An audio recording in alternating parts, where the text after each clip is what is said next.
Hey,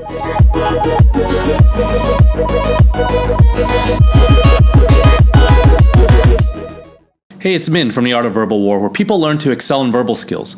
How to improve in conversation skills is a topic of great interest, and so the mainstream media is all over it. A lot of people are struggling with this area, and I wonder why. If you've ever read a mainstream media article on conversation skills, they really suck. For kicks, I checked out a lot of the conversation advice out there from supposedly well-regarded sources like Time, Reader's Digest, Success Magazine, Askmen, and even Dale Carnegie. But it's kind of like your parents and the advice they give you about life. They're well-meaning, but let's face it, their advice is useless. In this video, I'm going to go through some of the conversation advice from these so-called reputable sources, and I want you to absorb it all.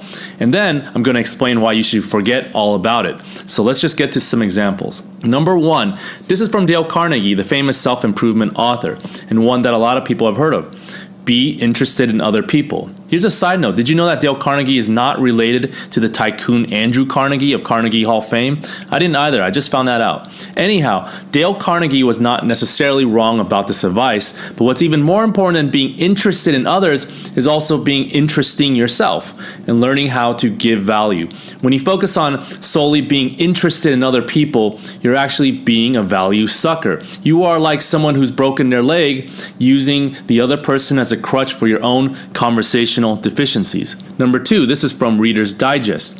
Be a good listener. Yes, this is a little bit obvious, but what this advice really does in practice is to teach you to be passive and avoid participation. For a fantastic conversation to happen, both people in a conversation need to engage, especially yourself. Just like Dale Carnegie's advice, you don't want to rely on the other person to make the conversation great, because most of the time other people are not great or even good at conversation. Number three, this one is from Time Magazine.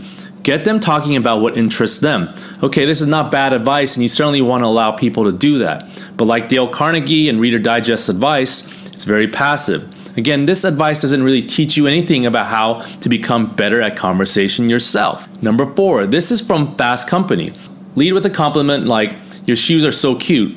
It's great to make the other person feel good, but where does the conversation go from there? It doesn't help the other person receiving this compliment make any better conversation with you, other than saying thanks. Number five, this one is from Huffington Post. Ask good questions, especially open-ended questions. This is pretty good advice when you're asking questions, but questions should not make up the majority of what comes out of your mouth in a conversation. We've all met people who pepper you with non-stop questions instead of making interesting conversation, and you know how annoying that gets.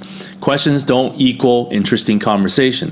Again, the problem with this advice is that you're just using the other person as a crutch, just like a lot of the other mainstream conversation advice you just heard. Number six, this is from The Art of Manliness.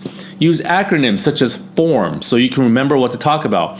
FORM meaning family, occupation, recreation, and motivation. I guess this is fine as a one-time thing, but ultimately, other than engaging somebody in conversation once, using FORM, it's not really a long-term solution. Number seven, this is from Success Magazine, which means it's gotta be good, right? Smile politely, don't appear distracted, and let the other person do the talking. Again, this advice is passive, passive, passive, and obvious, obvious, obvious. You're not really learning how to make proper conversation. Number eight, this is from an Askmen article on first date conversation. Taking an interest in her life, job, or anything else that she likes to talk about. Like I said, it's not bad to be interested in other people, but let me tell you, this is not proper flirting. And again, it's passive, passive, passive. Let's recap. The conversation advice you get from mainstream media is way too obvious, superficial, boring, passive, and guaranteed to bore the crap out of yourself and the people you converse with. So now that you know that most conversation advice really sucks, is there a better way? Well, yes, there is. In my forthcoming course, Conversation Superstar, you will learn a revolutionary framework for always being able to engage people in not ordinary, but scintillating, exciting, captivating, and fun conversation. Conversation Superstar is a complete system and not a collection of useless or semi-useless conversation techniques and advice, like you just heard. For a free preview of Conversation Superstar, go to www.artofverbalwar.com/conversation101. and I'll send it to you right away, or click on the link below in the description for this video. I'll also let you know when the course is finally out. Until next time, keep being excellent, and do me a favor, stay away from mainstream conversation advice. I'm Min Lu from The Art of Verbal War. Please give this video a like and please subscribe.